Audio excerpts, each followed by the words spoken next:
What's up guys, welcome back to McLaren Media, your home for everything cars, photography and videography. In today's video we're going to be switching out the driver's side drive shaft on the MK6 Fiesta.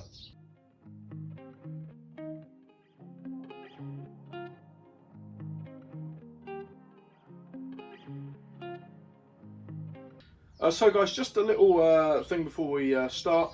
I wanted to say that I've had a notchy steering problem for quite a while, and filming this intro I've actually already done the install, and I just want to say this actually fixed it. The reason I think it was because there was all the grease had come out of the actual joint. It wasn't allowing a free turn to the left because it was wanting to pull first before it was allowing it to just rotate freely. So if you've got the same sort of notchy steering problem, which I've heard a few people do get on these cars, check your CV boots, and trust me, I just got the drive shaft from a breaker's yard. I didn't get a new one.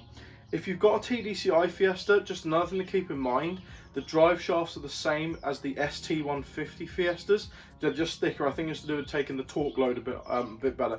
But apart from that guys, I'm going to show you what tools you're going to need, and let's jump in with the install. Right, so guys, to do this install you're going to need a pretty decent socket set like I've got.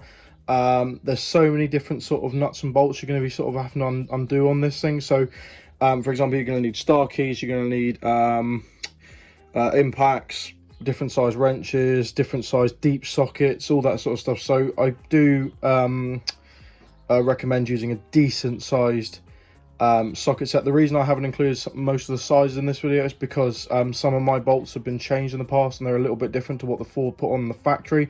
So if you've got a decent sized socket set, you'll find ones that fit your own way. Most importantly, if you haven't got one in your socket set, you're going to need a 32mm socket, and this is for the hub nut because the hub nut is really torqued down quite hard, so you're going to need one of them.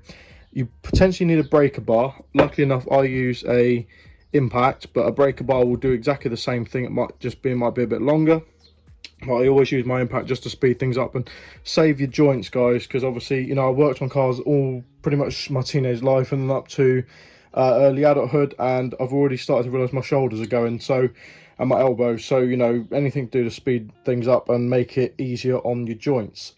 You will potentially need a ball joint separator. I haven't put it in the video of me using it because my steering arm came out all right, but you'll find that the steering arm link that goes to the hub might be a bit tight, but a couple of taps with a hammer should get it out. But if not, these are about £5 on eBay.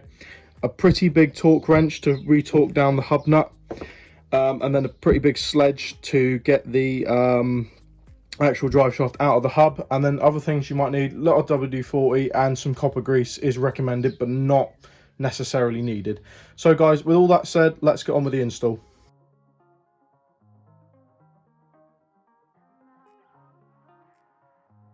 First step, jack up the car, then secure on an axle stand. Then use a 19mm to remove the wheels and put it underneath the car for an extra layer of safety.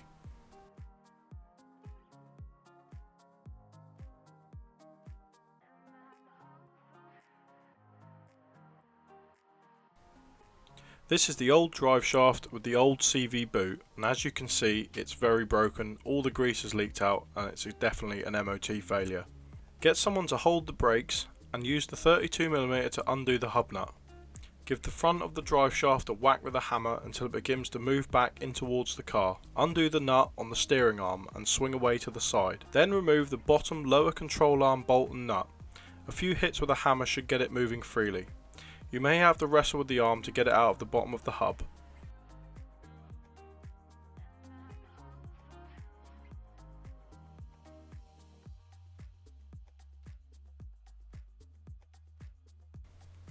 The drive shaft can be stiff, but give it a pull from behind until it removes itself from the hub.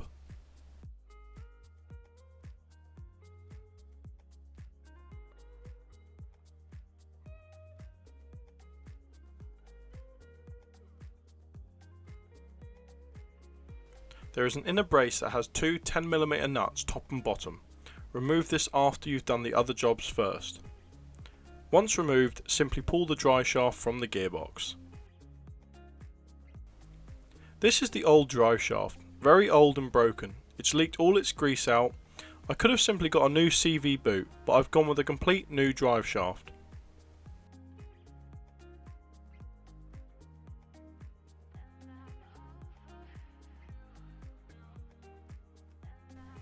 Make sure the bearing on the new drive shaft moves freely around.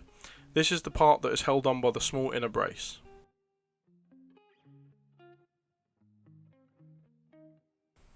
Then simply reinsert the drive shaft into the gearbox. Spray some copper grease on the splines of the drive shaft to help it seat and easier install back into the hub. Then reinsert the drive shaft back into the hub. This may require some wrestling to get back in. Then put the lower control arm back in and reinsert the bolt and nut.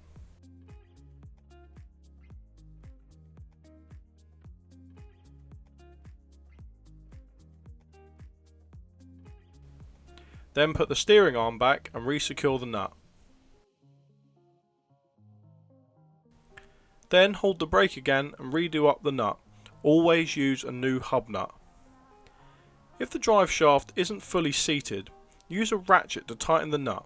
This will gradually pull the drive shaft into place. Then once the wheels are back on and it's firmly on the ground, torque the hub nut down using a torque wrench to the required manufacturer specification.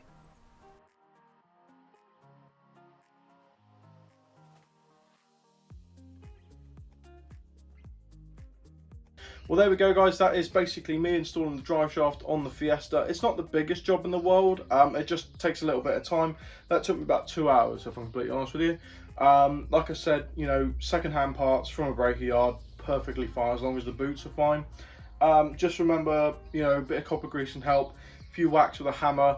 The way I've always learnt about, if you're not needing to put the original part back on, just destroy it getting off. You know, if you need to cut certain things, etc., all that. Don't forget to torque your nuts down. You know, look in the Haynes manual, or if you've got one on the internet, wherever. The torque on the hub nut is huge. You really need to make sure you've done that. Make sure you do it when the car's back on the ground, either the wheel's not spinning or someone can put their foot on the brake, etc., etc. But apart from that, guys, that is that install. Like I said at the start of the video, no longer makes a clonk left or right, which is absolutely brilliant. It actually feels a bit more planted on the road. The Fiesta is pretty much back on the road now, guys, and there will be sort of a video coming up soon of showing you what I've been doing and how it's come so far. But as always, guys, I hope you've enjoyed the video. Please don't forget to hit that like button, because I've noticed that the algorithm likes, not necessarily the subs, but I do appreciate a subscribe to the channel if you're enjoying the content. Don't forget to check out my Redbubble shop if you want to buy some stickers or a t-shirt or something with some merchandise I've been creating. I am hopefully going to put some more stuff on there soon. Don't forget to follow me on Instagram. You know, send me a message if you want to see more content, for example. And apart from that, guys, I hope you enjoyed the video, and I will see you in my next one.